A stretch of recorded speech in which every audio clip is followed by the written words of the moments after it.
Welcome to my maths class. Students, today we are going to start the section formula. In this, you have already studied in your 10th class. But in 10th class, you have studied about only the internal division. This time, we are going to study about the external division also. Look here, students. If we want to find out the coordinates of the point which divides the line joining these points P and Q, internally in the ratio m is to n. You can see here, this is the point P, this is the point Q, and this is the line segment PQ joining these 2 points P and Q, and R is a point which lies on the line PQ internally, such that at this point R is dividing PQ in the ratio m is to n. तो आपको ये पता करना है कि ये आपका जो R है ये इसको किस रेशियो में डिवाइड करता है, then how to do it. Ratio हम कैसे, वो पॉइंट कैसे पता करेंगे।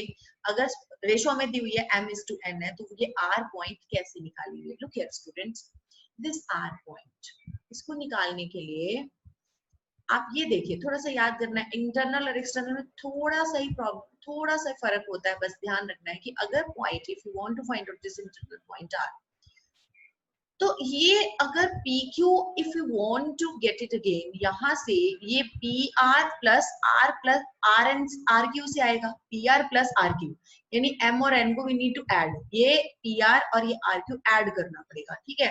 तो ये रेशियो ऐड कर, आप इसको प्लस करेंगे M is to N। अच्छा, अगर हम एक्सटर्नल डिवीजन की बात करते हैं, जैसे कि हम यहाँ बात करते हैं, ये PQ है, ठीक है, और ये एक एक्सटर्नल पॉइंट है R, it is dividing the line PQ externally in the ratio m is to n। अगर आपको अब ये यहाँ P से लेके R तक, यानी कि फर्स्ट पॉइंट से लेके पॉइंट ऑफ डिवीजन तक m, सेकेंड पॉइंट से लेकर पॉइंट ऑफ डिवीजन तक है n, जैसे कि यहाँ पर था, देखिए यहाँ पर भी ऐसे ही था ना। इस वाले केस में फर्स्ट पॉइंट से लेके पॉइंट ऑफ डिवीजन तक कितना है m, सेकेंड पॉइंट Q से लेके पॉइंट ऑफ डिवीजन तक कितना है n, same is here also, इस केस में भी ऐसा ही है। तो अब यहाँ पर अगर आपको PQ वापस चाहिए तो PQ कैसे आएगा, इस पूरे M में से N को माइनस करना पड़ेगा, M माइनस N। लेकिन आप यहाँ देखिए कि अगर जब हम इंटरनल डिवीजन है तो दिस प्लस दिस, ये पूरा PQ वापस कैसे आएगा, अगर आप M प्लस N करते हैं, इसलिए M प्लस N। लेकिन वहां दूसरे एक्सटर्नल डिवीजन में PQ वापस कैसे आएगा, M माइनस N से।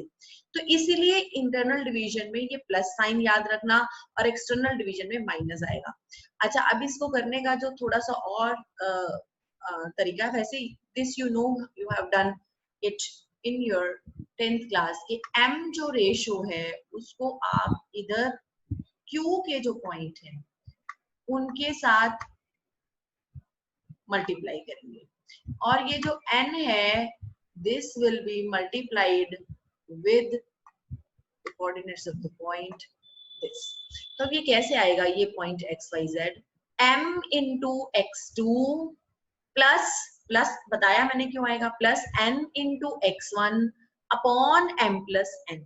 Similarly for y, m into y2 plus n into y1 upon m plus 1। Likewise for your z, m into z2 upon n into z1। ये याद रखना, इधर वाली रेशियो को इधर वाले कोऑर्डिनेट से मल्टीप्लाई करना है, इधर वाली रेशियो को इधर मल्टीप्लाई करना है, ठीक है जी। अब external division as I told you, ये भी बहुत आसान सा है कि इसमें माइनस आएगा, बस इतना ध्यान रखना है कि माइनस लेना है, ठीक है। तो देखते हैं इसमें क्या करना है। ये देखिए एक्सटर्नल डिवीजन के केस में क्या करेंगे, यहाँ पर वही फिगर है जो यहाँ पर आपकी ड्रॉ की गई है राइट साइड पर, यू कैन सी, है ना। तो लुक हियर, अब इसमें ये आपका M हो गया, देखिए if I draw it, P से लेकर R तक, यानी फर्स्ट पॉइंट से लेकर ये आप गए पॉइंट ऑफ डिवीजन, यहाँ तक ये है M, ठीक है, ये हो गया M। और सेकेंड पॉइंट से लेकर पॉइंट ऑफ डिवीजन तक हो गया आपका N, ओके। अगर आपको दोबारा PQ चाहिए तो कैसे आएगा, पूरे m में से n को माइनस करना है, तो वैसे ही करेंगे। अच्छा, दूसरी चीज और ध्यान रखनी है, आपका जो फर्स्ट ये वाला है आपका, ये फर्स्ट रेशियो है m, ये पॉइंट फर्स्ट से जा रहा है, तो इसको सेकेंड पॉइंट के कोऑर्डिनेट से मल्टीप्लाई करेंगे, ठीक है। और जो सेकेंड पॉइंट से, इस सेकेंड पॉइंट से जो ये आपका डिवीजन जा रहा है, उसको आप फर्स्ट वाले से मल्टीप्लाई करेंगे, ये भी ध्यान रखना है। तो m इंटू x2, लेकिन अब माइनस आएगा बीच में, n into x1 upon m minus n, देखिए ऊपर भी माइनस लग गया एंड नीचे भी माइनस लग गया, तो mx2 minus nx1 upon m minus n, फिर वैसे ही m y2 minus n y1 upon m minus 1, ऐसे z के लिए m z2 minus n z1 upon m minus n, ये एक्सटर्नल डिवीजन। हाँ जी स्टूडेंट्स, अब हम मिड पॉइंट फॉर्मूला करेंगे। जैसे कि आप देखिए, ये P and Q are the 2 points and these 2 points are means the line joining which is line which is obtained by joining these 2 points PQ is bisected by this point R, ठीक है। ये point R अगर निकालना, अगर आपको P दिया हुआ है x1 y1 z1 and Q has been given x2 y2 z2, then how you can find out this point R? अगर ये बाइसेक्ट कर रहा है, इसको 2 इक्वल पॉइंट्स पार्ट्स में डिवाइड कर रहा है, यानी R is the midpoint of this point, this line segment PQ। अगर ये मिड पॉइंट है तो ये 1:1 रेशियो में डिवाइड करेगा। मान लो 6 सेंटीमीटर की टोटल PQ है, तो 3 सेंटीमीटर इधर 3 सेंटीमीटर इधर, रेशियो क्या आएगी 3 डिवाइडेड बाय 3 दैट इज 1/1, ठीक है। तो ये आपकी रेशियो हमेशा 1/1 होती है। आपको पता है सेक्शन फॉर्मूला होता है mx2 + nx1 upon m + n। अब ये आपका m है, यहाँ पर आप ये चेक कीजिए, ये m भी 1 है और यहाँ पर n भी 1 है। आपने m की जगह भी 1 रख देना है, n की जगह भी 1 रख देना है, तो ऊपर तो x2 + x1 आ गया और नीचे 1 + 1 2 आ जाएगा। तो likewise for y coordinate and z coordinate, so in this way your midpoint R will be x1 + x2 upon 2, y1 + y2 upon 2 and z1 + z2 upon 2. And the students, now will study what is the centroid of the triangle. Centroid of the triangle, we know that is the point of concurrence of the medians of all the 3 medians of the triangle, ठीक है। तो and that this centroid of the triangle divides the median in the ratio 2:1। ये देखिए, अगर ये एक triangle ABC है आपके पास और इसके ये कोऑर्डिनेट्स ABC दिए हुए x1 y1 z1 x2 y2 z2 and x3 y3 z3, और ये पॉइंट G जो है आपका, this G point xyz is the point of concurrence of all the 3 medians of the triangle। ये देखिए, आप देखिए, ये आपका एक मीडियन है।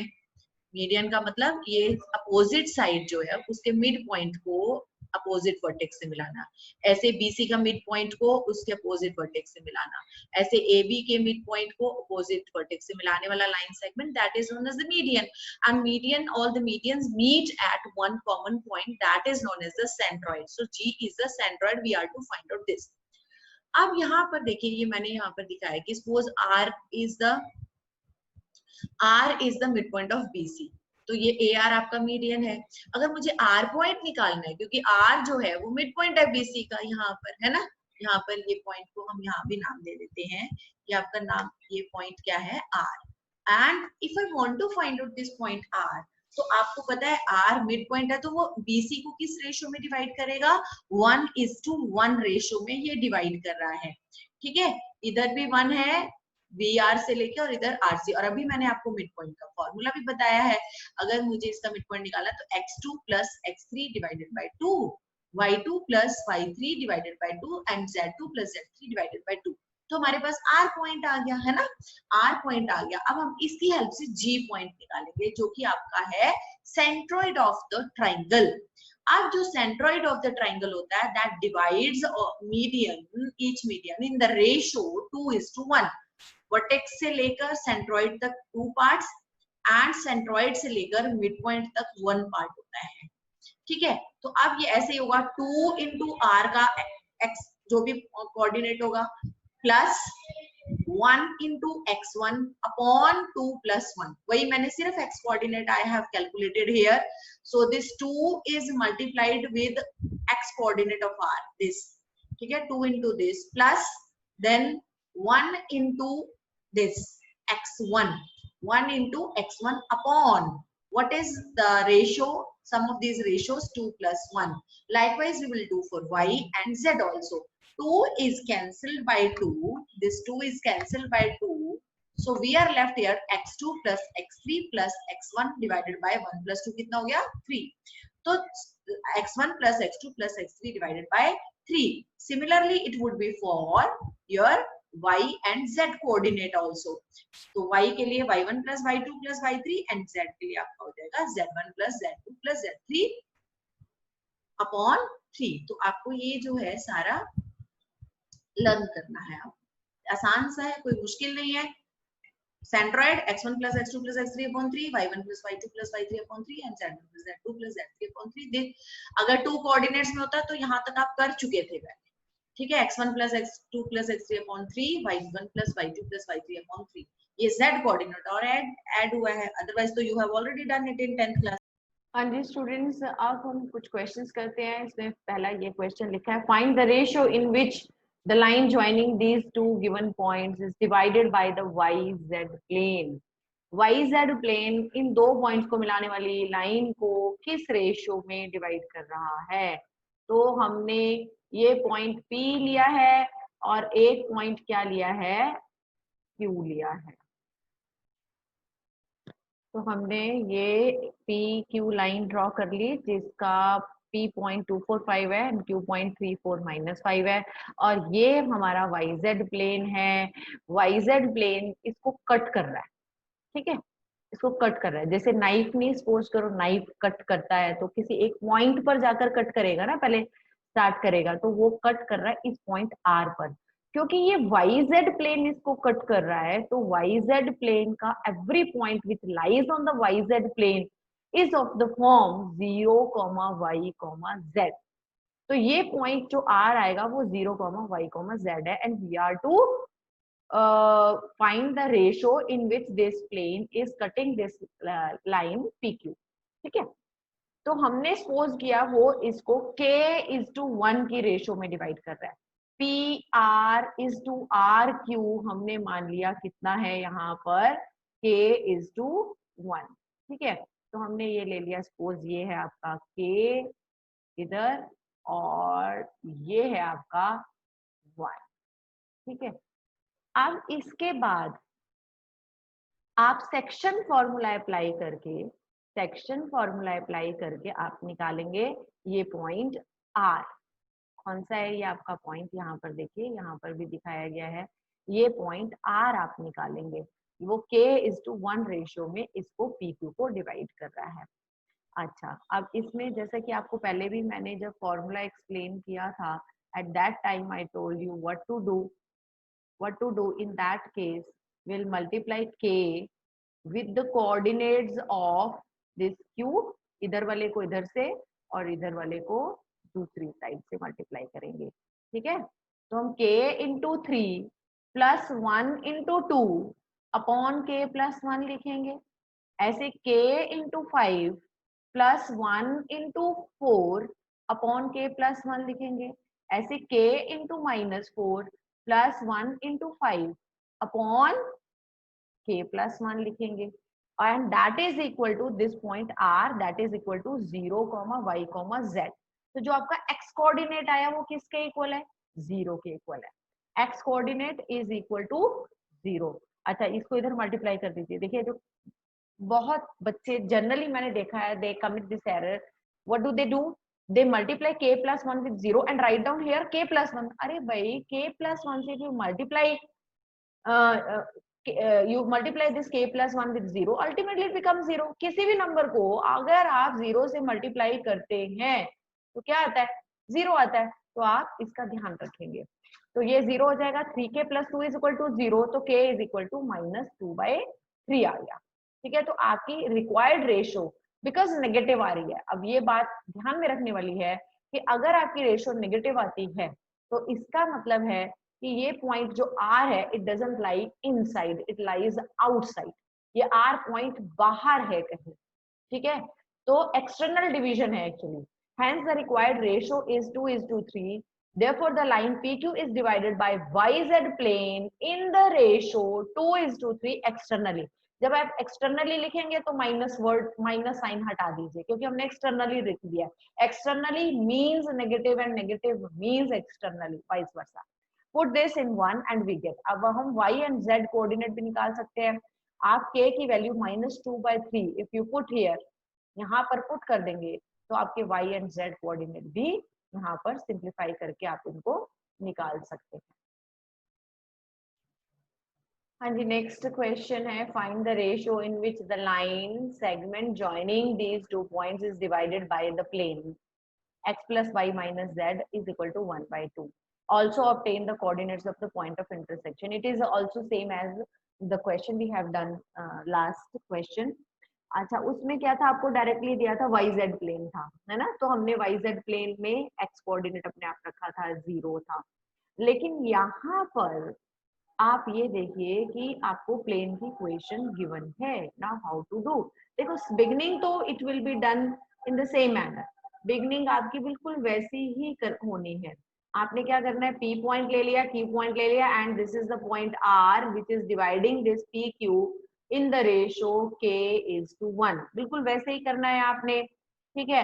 अब हम इस R पॉइंट को निकाल लेंगे। आपको बताया कि K जो है आपको इधर मल्टीप्लाई करना है, इधर के कोऑर्डिनेट पॉइंट 2 के जो कोऑर्डिनेट्स हैं एंड 1 को मल्टीप्लाई करना है P के कोऑर्डिनेट से and you are to add these two upon K+1। तो जब हमने इनको ऐड किया K into 3 plus 1 into 2 upon K+1 आ गया, ऐसे Y कोऑर्डिनेट, ऐसे Z coordinate and after that means ये R पॉइंट आ गया आपके पास, but it is in terms of K। Okay, तो हमें K की वैल्यू निकालनी है। एक चीज आपको दी हुई है क्वेश्चन में कि ये जो पॉइंट R आया वो कैसे आया, वो देखिए जरा समझिए। ये जो आपको प्लेन दिया है क्वेश्चन में, ये प्लेन जो है वो इस लाइन को डिवाइड कर रहा है। जब वो इस लाइन को डिवाइड कर रहा है तो कॉमन पॉइंट हो गया। देखो अगर आप सपोज कीजिए आपके पास एक एप्पल का स्लाइस है और उसको अगर आप नाइफ से कट करते हैं, जब कट करते हैं तो उस टाइम जो नाइफ होगा, नाइफ इज अ प्लेन, वो जो कट होगा जब, तो वो पॉइंट ऑफ इंटरसेक्शन होगा कि नहीं होगा। जो नाइफ है वो स्लाइस को कट करेगा, यानी कि उनके पॉइंट्स कॉमन होंगे कि नहीं होंगे उस टाइम। यानी कि ये जो पॉइंट R आपका आया है, हमने निकाला कि ये इस पॉइंट पर इंटरसेक्शन कर रहा है, तो ये पॉइंट कॉमन है ना, ये प्लेन का पॉइंट भी है, ये प्लेन का पॉइंट भी है। तो अगर ये पॉइंट जो R हमने अभी कैलकुलेट किया, ये आपके प्लेन का पॉइंट भी है, कॉमन पॉइंट है, इस PQ का पॉइंट भी है और ये पॉइंट आपके प्लेन का भी है, तो it must satisfy the equation of the plane also. अगर ये प्लेन का पॉइंट है तो उसको सेटिस्फाई करेगा। तो हम x की, y की और ये z की जो वैल्यूज आई हैं, we are going to substitute these values of x, y and z in this equation of the plane. Equation of plane में इनको सब्स्टिट्यूट करेंगे, ठीक है। तो आप इससे आपकी k की वैल्यू आ गई 5/7। तो k की वैल्यू आ गई, k की वैल्यू अब पॉइंट R में पुट कर दीजिए तो आपके पास पॉइंट R भी आ जाएगा। So this is done. The equation है find the coordinates of the point which trisect the line segment AB given that point A is 2 1 -3 and the point B is 5 -8 3। तो इस line को trisect करने वाले यानी कि 3 इक्वल पार्ट्स में divide करने वाले जो पॉइंट्स है वो निकालने हैं। तो मान लो वो पॉइंट्स हैं आपके P and Q। P point x1 y1 z1 and Q point है x2 y2 z2, जो कि इस B को AB को आपके 2 इक्वल पार्ट्स में डिवाइड कर रहे हैं, ठीक है। तो अब ये देखिए A से P, P से Q एंड Q से B, ये तीनों इक्वल होंगे। अगर ट्राइसेक्ट हो रहा है तो ये इक्वल होंगे, यानी 1:1:1 रेशो, क्योंकि जब भी इक्वल होता है तो रेशो 1:1 होती है। तो ये तीनों पार्ट्स इक्वल है तो 1:1:1 रेशो है। तो ठीक है, अगर हम यहाँ पर देखें पॉइंट P को देखें, अगर बेटा पॉइंट P को अगर आप देखते हैं तो पॉइंट P A से लेकर P तक एक पार्ट है और फिर P से लेके B तक 2 पार्ट्स है ना। ए से पी तक 1 पार्ट, पी से लेके बी तक 2 पार्ट्स है, तो P is dividing A be in the ratio 1:2। इसको 1:2 लेके आप सिंप्लीफाई करेंगे। अच्छा, उसके बाद अगर आप क्यू को देखें तो क्यू में आप देखें क्यू पॉइंट कैसे निकलेगा। यहां देखिए कि ए से लेके क्यू तक आपके पास 2 पार्ट्स है और क्यू से बी तक आपके पास 1 पार्ट है, तो 2:1 रेशियो लेके निकलेगा। ठीक है, लेकिन आप ये भी देख सकते हैं कि अगर हम वैसे भी देखें तो अगर पी जो क्यू पॉइंट है वो पीबी का मिड पॉइंट भी है, तो आप अगर पी पॉइंट पहले निकाल चुके हैं and you want to find out point Q, then you can find out point Q as the mid point of PB also, as the mid point of PB also. लेकिन इसमें क्या होता है कि अगर आपका पी पॉइंट रॉन्ग निकला है तो क्यू भी डेफिनेटली रॉन्ग ही आएगा। इसलिए बेटर यही रहता है कि आप 1:2 रेशियो लेकर पॉइंट पी फाइंड आउट कीजिए एंड 2:1 रेशियो लेकर आप पॉइंट क्यू फाइंड आउट कीजिए and you are to do it yourself. Let me show you the steps. आप वेरीफाई कर लेना कि आपके स्टेप्स करेक्ट हैं, आपने जो पॉइंट्स निकाले हैं वो करेक्ट है। पॉइंट पी इसका निकला है 3 -1 -1 एंड पॉइंट क्यू निकला है 4 -5 and 1। So you can do it yourself, try it yourself. Okay, now come to the next question. इस next question में आपको क्या given है कि आपके पास एक ट्राइंगल है, उस ट्राइंगल के वर्टिसेस नहीं दिए हुए, बल्कि उस ट्राइंगल की जो साइड्स हैं उसके मिड पॉइंट्स के वर्ड आपके ये पॉइंट्स दिए हुए हैं। ठीक है, यानी डी ई एफ जो आपके मिड पॉइंट्स हैं साइड्स ट्राइंगल एबीसी की साइड्स के, वो गिवन है आपको और आपको vertices you are to find out. ठीक है जी, तो हाउ टू फाइंड आउट। अब आप ये देखिए कि अगर हम ये पॉइंट लें डी, तो D is the mid point of B and C. हमने बी देखो, ए को लिया x1 y1 z1, बी को लिया x2 y2 z2 एंड सी को लिया x3 y3 z3।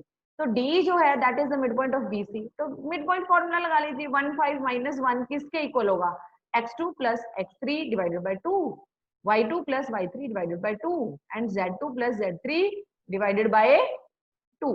तो इस तरीके से करके ये आपका इक्वेट कर दीजिए इसको। ठीक है, इक्वेट करने के बाद क्या आएगा कि 1 किसके इक्वल होगा, x2 + x3 डिवाइडेड बाय 2, यानी x2 + x3 is equal to 2 × 1 हो जाएगा, ये आ गया। ऐसे ही 5 किसके इक्वल होगा, y2 + y3 डिवाइडेड बाय 2, 2 इधर मल्टीप्लाई हो जाएगा तो y2 + y3 is equal to 10 आ गया। ऐसे ही -1 is equal to z2 + z3 divided by 2, तो ये 2 इधर -1 से मल्टीप्लाई हो जाएगा तो z2 + z3 is equal to -2। अच्छा, अब ऐसे सिर्फ इसी के लिए नहीं हुआ, ये सिर्फ आपने पॉइंट इसके लिए भी होगा। अब ये देखिए, जो AC है उसका मिड पॉइंट है E, तो 0 4 -2 किसके इक्वल होगा, x1 + x3 divided by 2, y1 + y3 divided by 2, z1 + z3 divided by 2 is equal to 0 4 -2 है। इसके आप x1 और x3 में इक्वेशंस निकाल लेंगे, y1 y3 z1 z3 में। Likewise here x1 + x2 divided by 2 is equal to 2, y1 + y2 divided by 2 is equal to 3, z1 + z2 divided by 2 is equal to 4। तो ये आपके ये आपकी इक्वेशंस आ गई, 6 इक्वेशंस आ गए आपके पास, है ना। अब आप क्या कीजिए, जो x वाली तीनों हैं उन तीनों को ऐड कर लीजिए। ठीक है, तो 2 टाइम्स x1 बन जाएगा, 2 टाइम्स x2, 2 टाइम्स x3 आ जाएगा, इज इक्वल टू 2 + 0 + 4। ओके, तो आपका x1 x2 x3 ये 3 इक्वेशंस आ गई। ओके, अब ये देखिए यहाँ पर आप क्या कर सकते हैं, या तो x2 + x3 की वैल्यू पुट कर दीजिए, चाहे x1 + x3, चाहे x1 + x2 की कंबाइन। चलो हमने क्या किया, मैंने यहाँ पर x2 + x3 की वैल्यू 2 है, मैंने यहाँ पर x2 + x3 की जगह रख दिया 2, तो x1 की वैल्यू आ गई। x1 की वैल्यू आपने यहाँ पुट की तो x3 की वैल्यू आ जाएगी, है ना। और यहाँ x1 की वैल्यू पुट करोगे तो x2 की, यानी कि इजीली आप x1 x2 x3 की वैल्यू ऐसे निकाल सकते हैं। Likewise you will do for y also and z also. पहले इन तीनों को ऐड किया, ठीक है, 2 times y1 2 times + 2 times y2 + 2 times z sorry 2 times y1 plus 2 times y2 plus 2 time y3 is equal to 10 plus 8 plus 6 आ जाएगा। फिर वहां पर y2 प्लस y3 की वैल्यू 10 पुट कर देना आप, ठीक है, किया है यहाँ पर। तो आपके पास y1 की वैल्यू आ जाएगी, y2 y3, फिर कोई मुश्किल नहीं है निकालना। बिल्कुल सेम प्रोसेस से आप z की वैल्यू भी निकाल लेंगे। So it's also done. तो आप एक बार इसको खुद ट्राई कीजिए, सॉल्व कीजिए खुद इसको।